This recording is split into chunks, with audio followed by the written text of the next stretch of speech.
The Museum of Ireland, Dublin.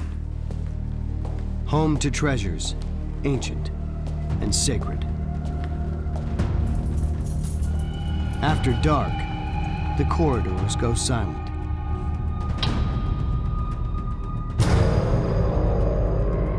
Within these walls lies a mummy with secrets, dark and macabre. A mystery man with no legs, no head, and no name.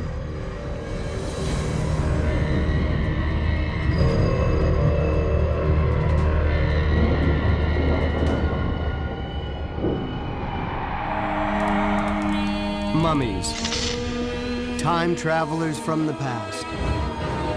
Who were they in life? Where did they come from? And how did they die? All will give up their secrets to mummies alive.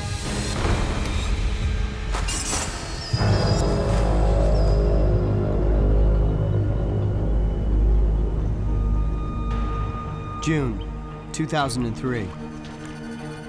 In a field in Central Ireland, a worker makes a shocking discovery. The remains of a headless man, covered in slime, emerging from the mud. Foul play is suspected. Detective Aideen Campbell is dispatched to the scene of the crime. When we got up to the crime scene tent, it was just on the far side of a drainage ditch that had been cut right up through the bog. Inside there was a specific area covered over with a black plastic lining. We removed that, and under that we were confronted with probably one of the most amazing sights I've ever seen in my life. What I saw were the partial remains of a human being. The head was missing, the body from the hips down, lower limbs were missing. The arms extended out in front of the body in a semicircular pattern.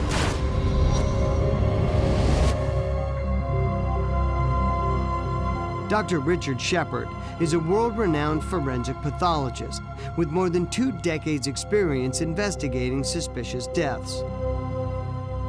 There's no way this person has died from natural causes.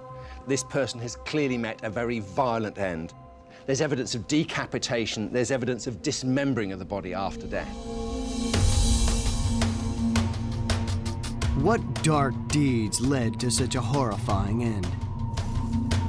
The body is taken to the lab, but the investigators don't have much to go on. There's no head, no legs, but the hands are intact, and they provide the first clues. The hands were in a beautiful state of preservation.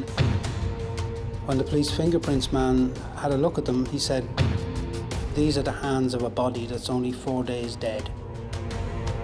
But the body is much older. When samples are taken for radiocarbon dating, investigators are able to determine when the mummy lived and died.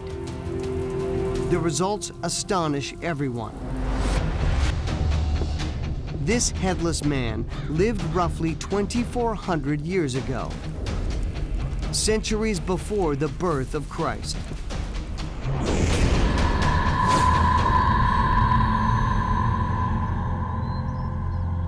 Ned Kelly is the keeper of antiquities at the Museum of Ireland.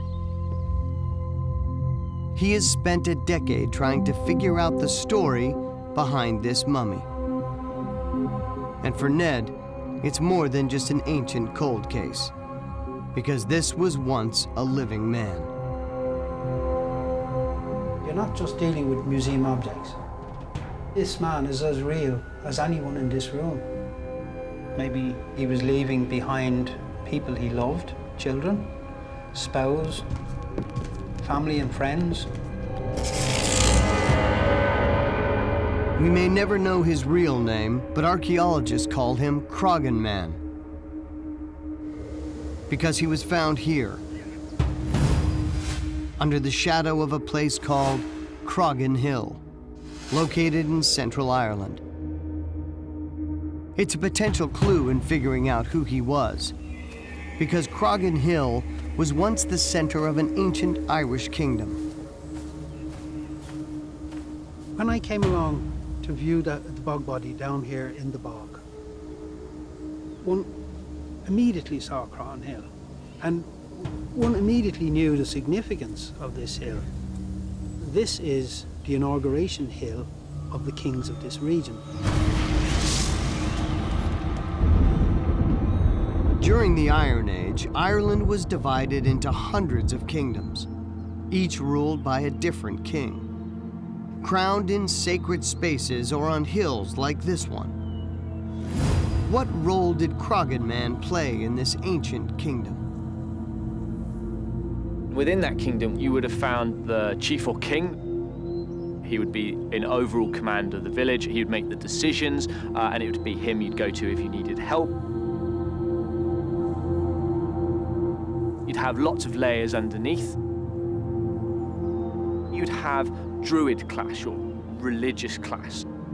They had high standing within society. You'd have your warriors, the warrior class, who would be expected to be trained warriors who would go out and fight for your king. They'd be there to protect the king and protect the noble classes.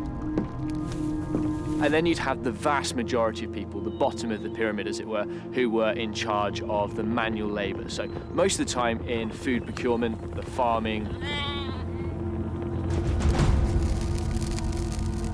The people of Iron Age Ireland left no written record. So investigators turned to modern forensics and Dr. Shepherd for clues. So the first thing that's striking is just how big he is. His hands are huge, his spread of his arms is massive. And clearly this person would have been a very striking and obvious individual in any circumstance. In the Iron Age, the average height of a man was just 5.5 feet. Croghan Man was much taller than the average person. He has broad shoulders, he has big hands, he's very muscular and well built. And so he would stand out from the average Joe. That sort of size, that sort of being that big, quite intimidating. So think a warrior maybe, someone who's going to stand out and scare the people he's going to go and fight. Or someone who's used to manual labor. He's built his muscles up by working hard, by chopping trees. Our mummy may be built like a warrior or farmer, but the evidence is pointing in a different direction. When we look closer at the hands of this individual, we can see that his fingernails are really very well trimmed, they're manicured, and they're clean. There's no way that this person has been working in the fields doing heavy manual work.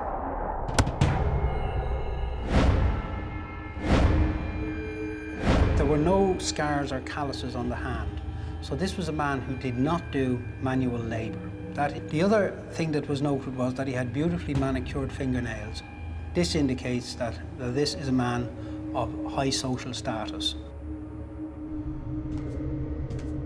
So Croghan Man probably wasn't a warrior or a farmer.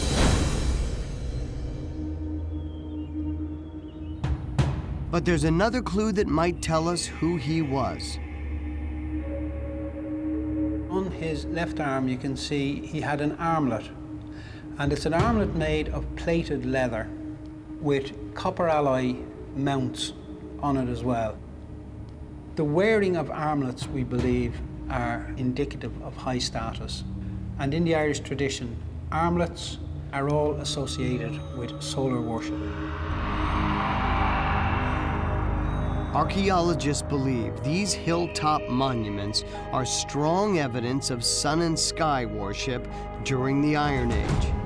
And the metal clips on Croghan Man's armlet could represent the sun, and perhaps indicate he was a religious leader known as a druid.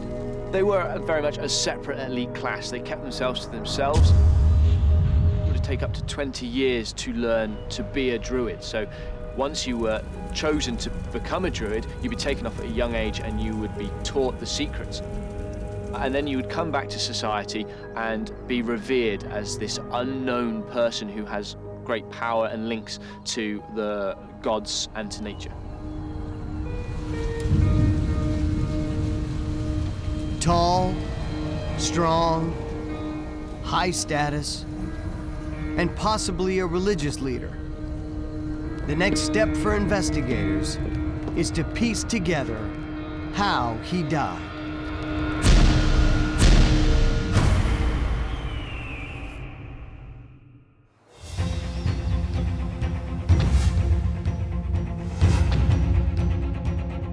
An investigation into the life and death of this 2,400-year-old mummy is underway. He's known as Krogan Man. We know he was tall, high status, and possibly a religious leader.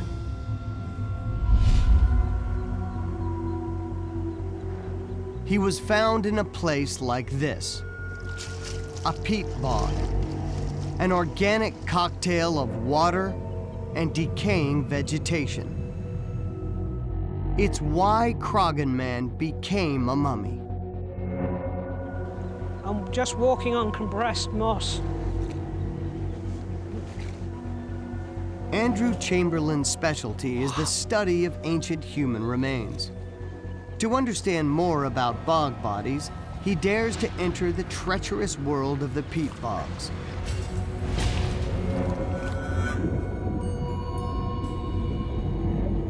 When an Iron Age body is placed into this sort of environment, what it's falling into is the decay products of this, the moss.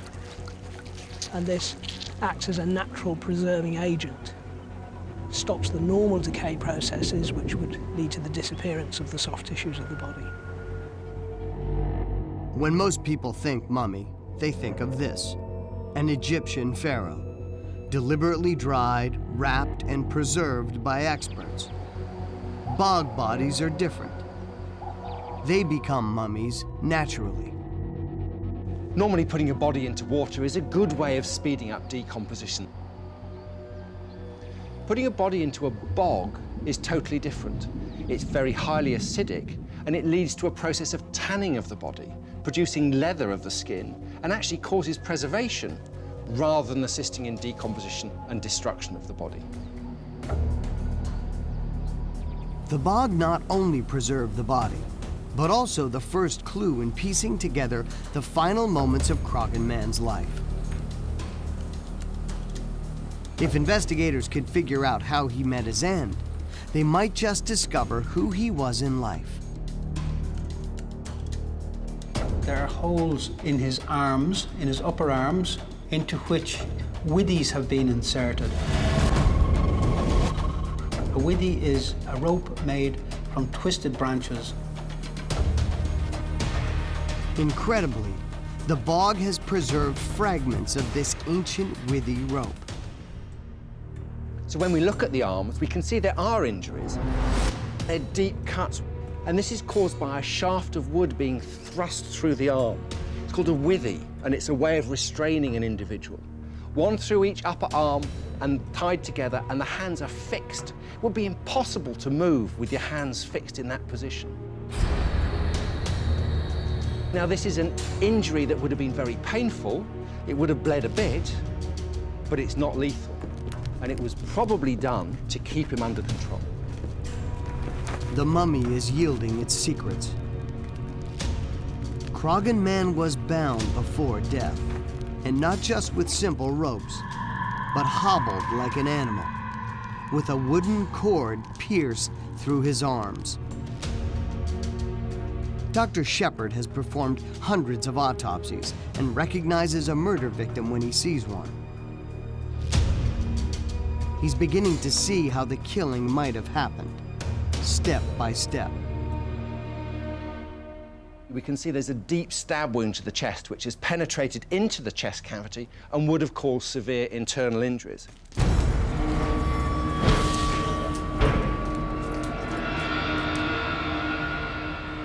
This small sword here is of the type that would have been used to kill. It would have had a bone haft, a bone quillion, as they call this cross piece, and a blade which would have been perhaps about that length. It's possible the stab wound killed Krogan Man, but investigators believe the violence didn't end there. When we look at the neck wounds, it's obvious beheading has taken place. The key thing is, how has that been achieved?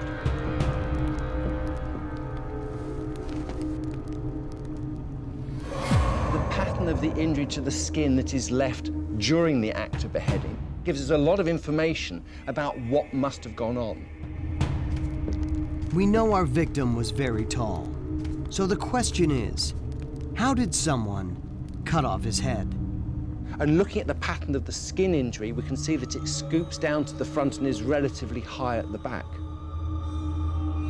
High cut marks at the back of the neck and low at the front suggest the victim was bent forward or on his knees. So he must have been bent forward with his neck stretched out as the blow was struck from behind. That's the only way this pattern of injuries can be caused. This was no random act of violence. Krogan Man was the victim of premeditated murder.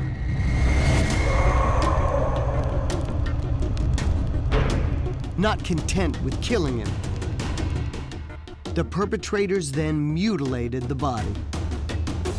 The other thing we can see is that the body has been dismembered by a cut through the abdomen after death, possibly following disembowelment. Bound, stabbed, beheaded, dismembered. It's enough information for Dr. Shepard to reach a chilling hypothesis. With the arms behind the back and the neck stretched out, it shows there must have been at least two people present, one to wield the axe and the other to hold the hands.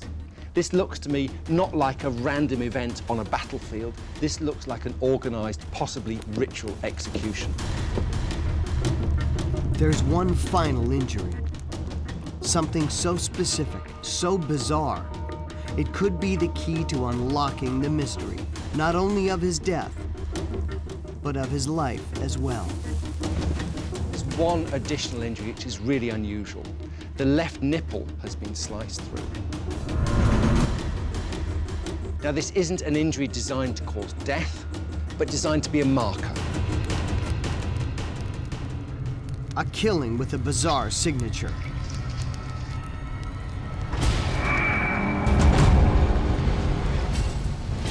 The next step for investigators will be to visit the place where the body was found.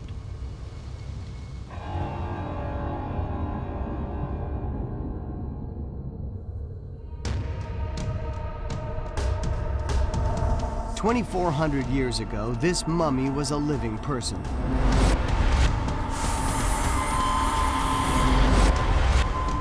But his life ended here, in an Irish bog.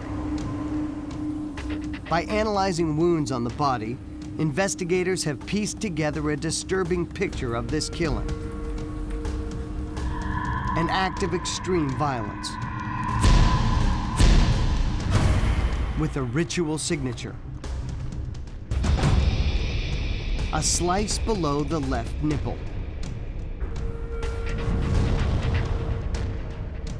But questions remain. Who was the victim, now known as Krogan Man? And who were his killers? In the search for answers, Ned Kelly is looking for clues at the scene of the crime, the bog. In ancient Ireland, most of the landscape were covered in trees. So one of the few places you could go for this kind of a vista on the sky was on a bog. And the people of that period were sun worshippers. So if they wanted to come and contemplate the heavens, they could go onto a bog.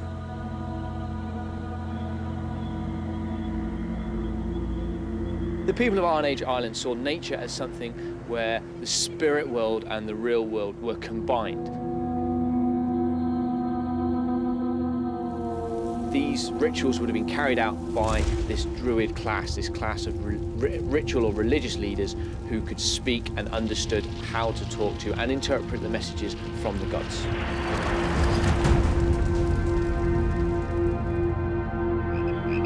Everything in nature, every animal, every plant had a spirit. And as well as those spirits, there were the gods who controlled these things.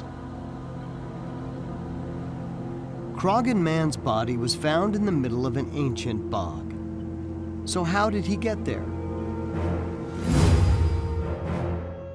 This incredible structure may provide the answer. It's known as a trackway, part of a lost ancient network of wetland roads that once crisscrossed bogs all over Ireland. Some of them are fantastic feats of engineering which stretch for kilometers. They're made up of oak planks laid on top of birch runners, which are then laid on top of this brushwood to stop them from sinking. It can be up to 4 meters wide, and they think that it's big enough to take wheeled carts on. So that's the sort of size structure we're looking at. But while some trackways were for transportation, others appear to have had a more mysterious purpose. Some of them just go out into the bog and lead to nowhere. They stop in the middle of nowhere in the bog. Now, this could be thought of as something that was accidental, but around these areas we find these deposits, we find artifacts of importance.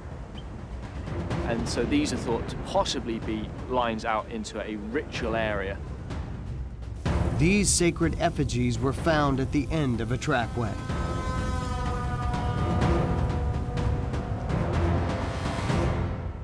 And that's not all.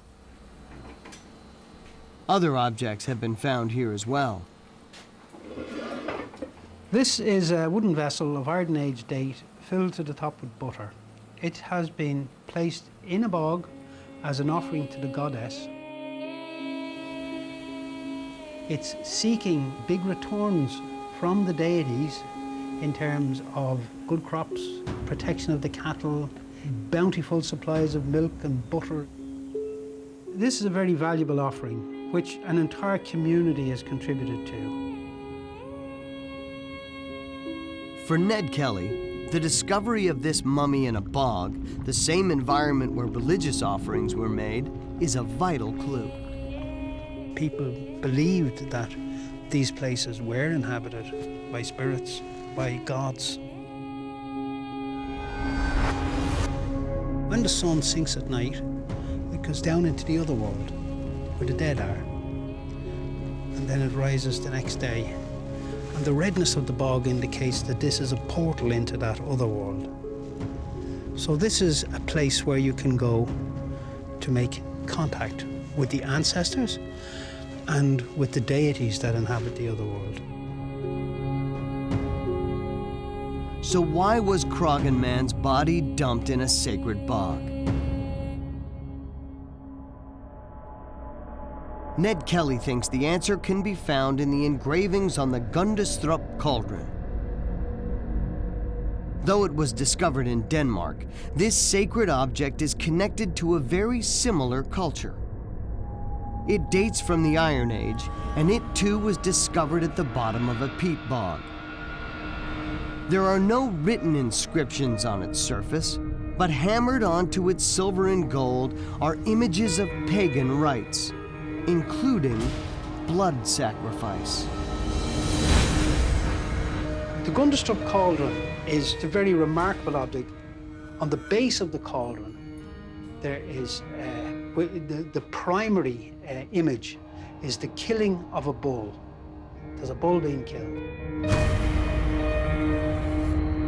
And animal sacrifice isn't the only thing depicted. There is an image with an individual who is being held upside down over a cauldron. And he's either been drowned in the cauldron or he's had his throat cut and maybe he's been bled into a cauldron. But certainly that particular image is widely regarded as an image of human sacrifice. Ned believes Croghan Man was a pagan human sacrifice.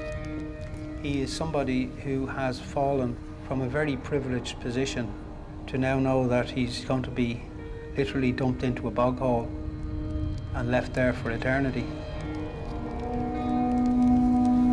It's a depressing way to end one's life. But why was this man chosen for sacrifice?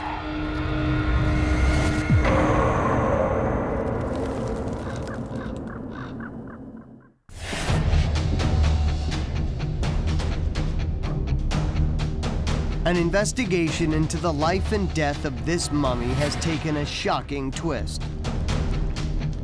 Evidence of ritual human sacrifice.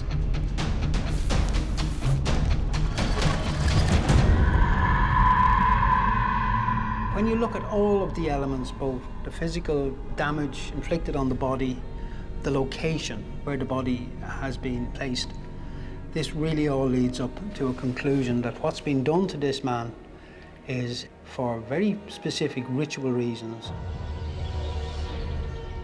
But what was the motive? Croghan Man was young, strong, and of high social status.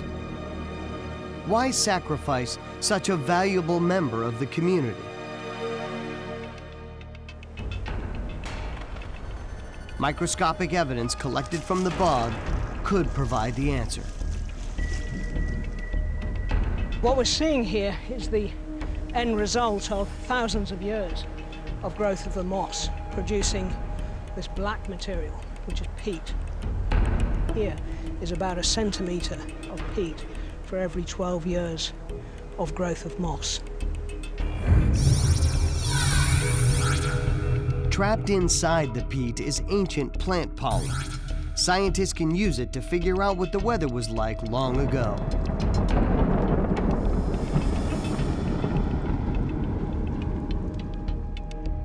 So we can track back in time going down the section. If we go down 1 metre, we might be about 1,200 years ago, and a bit less than another metre down would take us back to the Iron Age. What scientists now know is that when Croghan Man was alive, 2,400 years ago, the climate was cold and wet. So this climate change is triggering a failure of crops, and farmland is shrinking. We see less pollen from crops in the bogs. If you're losing farmland, you're losing food. So people are going to start getting hungry, and it's going to start getting really tough for those people who are living through this period.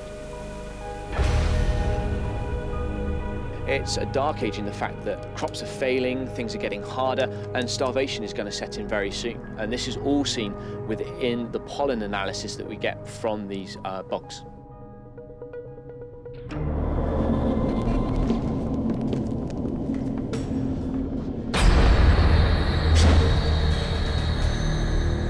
With the kingdom in crisis, something needed to be done. So the general populace would believe this was something that the gods were creating. They were angry, they were displeased, they'd done something wrong to upset them. So they would turn to the people they knew could speak to the gods, the druids, to come up with the solution to the problem. Now this would have started off most likely to have been small votive offerings of possibly even food. But if this didn't work, then they'd have to go up, and they'd have to up the ante, as it were. What more valuable offering, perhaps, can there be than actually a human sacrifice at a time when the deity has turned her face away from the people? For Ned, the evidence is piling up. An ancient kingdom, torn apart by environmental crisis, turned to human sacrifice. But a big question remains. Who was Croghan Man? The clues on his mummy alone don't provide the answer. So investigators turn to something else. Another mangled corpse, also found in a bog.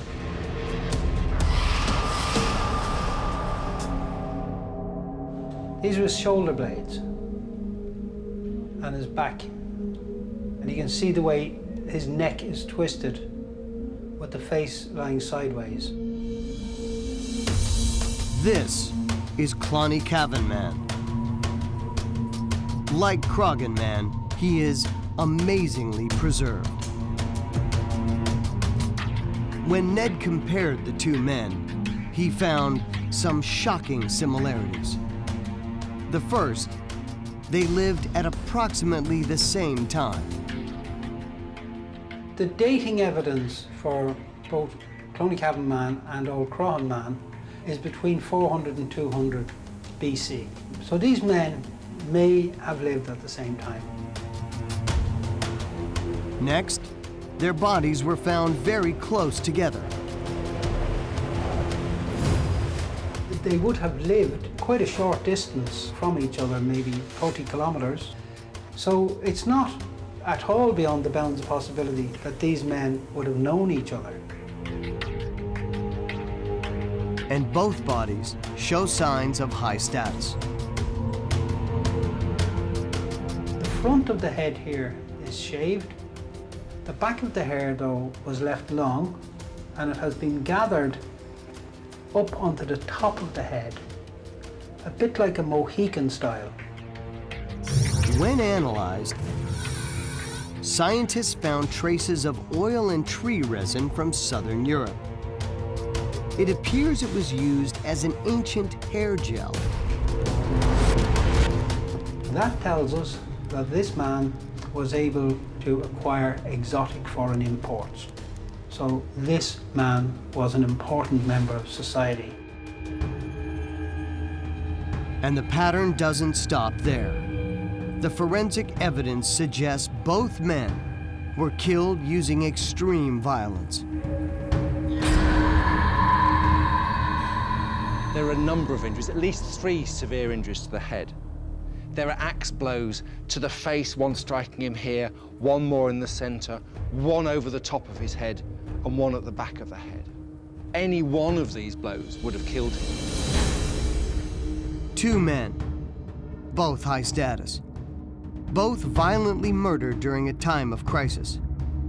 But most chilling of all, the 2 men share the same signature wound, a sliced left nipple.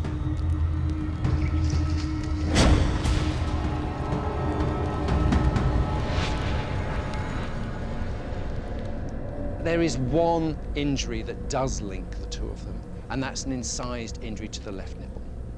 If I was looking at these 2 cases today, I would say that that was a signature injury, a mark that is so unique and unusual that it indicates that they were caused by the same person or the same group of people.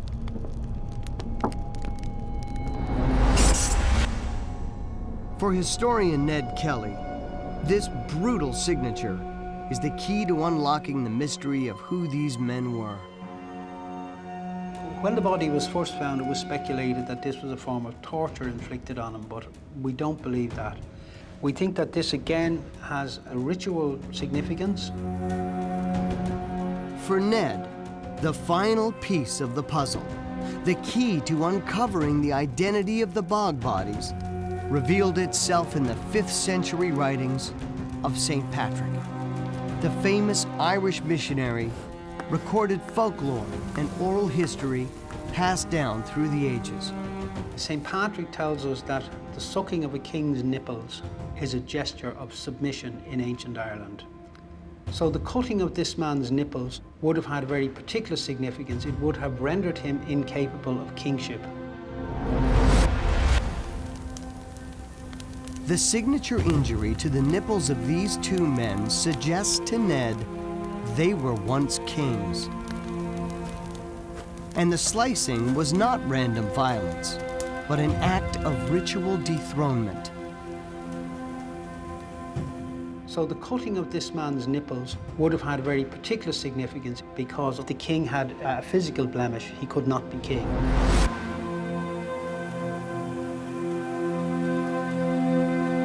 The discovery takes Ned back to the place where the investigation began, the sacred hilltop that was once the center of an ancient Irish kingdom. If Ned is right, this is where Krogan Man was inaugurated king in the first place.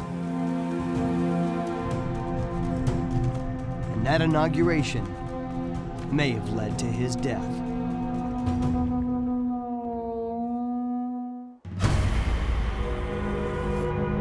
Historian Ned Kelly believes this mummy was once an ancient Irish king. Understanding what it meant to be a king in ancient Ireland can help explain why Croghan Man suffered such a violent death. Kingship ceremonies happened on sacred hilltops like this one.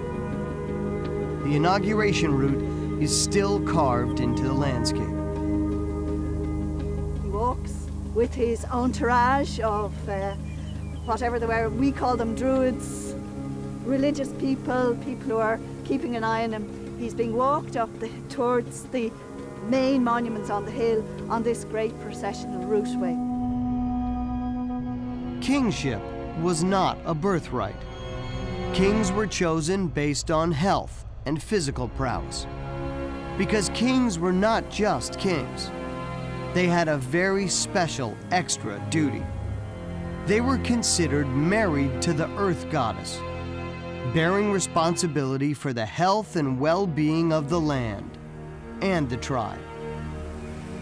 Old Croghan Man was married to the earth goddess, and it was conceived of as, you know, a real marriage. He's personally responsible. The weather, the health of the people, the numbers of babies produced in the society, everything to do with fertility, the well-being of the cattle and so on, the crops, he is personally responsible for, because it is up to him to ensure the benevolence of the deity, to ensure that the sun god and the earth goddess favour the people. That's his role. Ancient kingship hills are scattered across Ireland. But there are different types of kings in Ireland at the time of Croghan or Clonacalban Man. You'd have about 150 kings, local kings, who'd have a small territory. But the king's grip on power was precarious. It's a very different world to our Western mind. In a sense, the king had a contract with his people, so he was there to mind the people. And he was to negotiate with nature. People are so dependent on the rain, the sun, and can't control it. But they had to have somebody who could be seen to control the wind or the rain, and that fell on the shoulders of the king. He was regarded as above his people, but yet they could pull him down.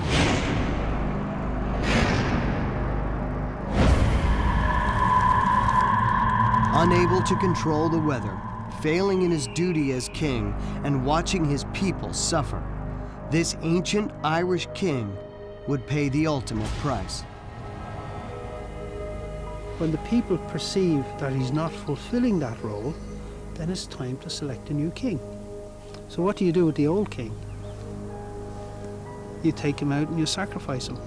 You take him out into a boundary bog here on the boundary of the territory surrounding this inauguration hill. Crowned in the hills, killed in the bogs. What were the final hours like for these men? Modern forensics has found another clue. The Last Supper of a king. Analysis of the fingernails show that he generally had a meat-rich diet, but analysis of the digestive system showed that his last meal was something completely different. The stomach contained a final meal consisting of cereals and buttermilk. And we know that the provision of corn and milk for the people is a central role of a king. So this is a highly significant meal to have been given as a final meal. So this was a ritual meal.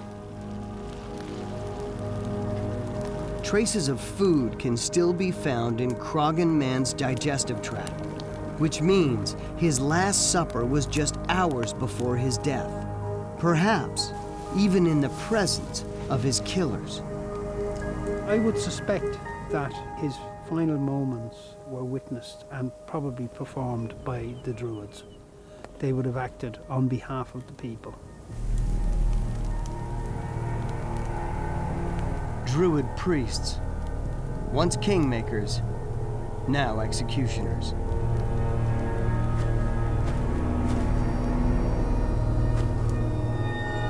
O'Crohan man and Cloney Cavan man would have had a pretty good idea, I think, what was going to befall them when they got out on the bog. Bound by the ropes cut into his arms, his final walk to the place of execution would have been agonizing.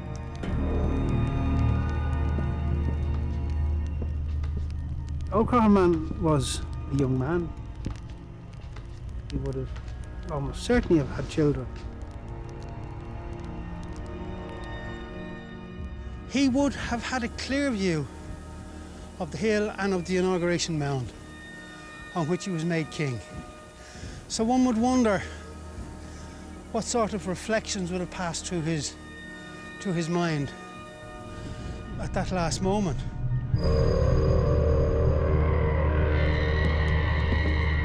It must have been a very frightening experience.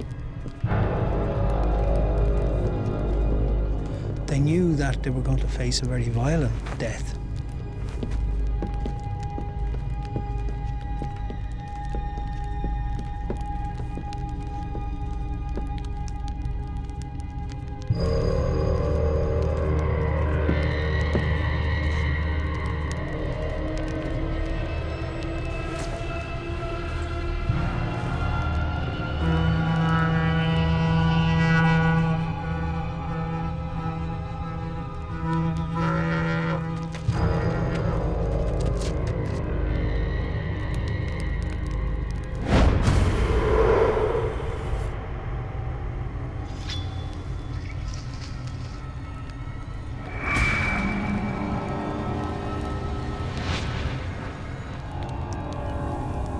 The body was found right in the middle of that bog. And there he was put to death. And he was beheaded.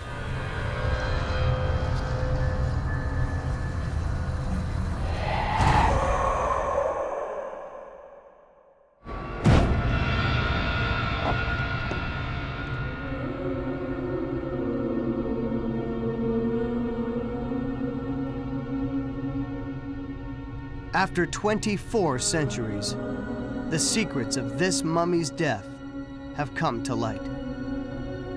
He was a man brutally killed by others, not a fallen soldier in battle, or the victim of random violence. This man died for his people. This man was a former king who failed in his kingship, and that his death is the natural consequence of that. He's being killed so that he can be replaced by a new, young, vigorous, successful king who will be married to the same cruel goddess as this man was. So, such was life in ancient Ireland.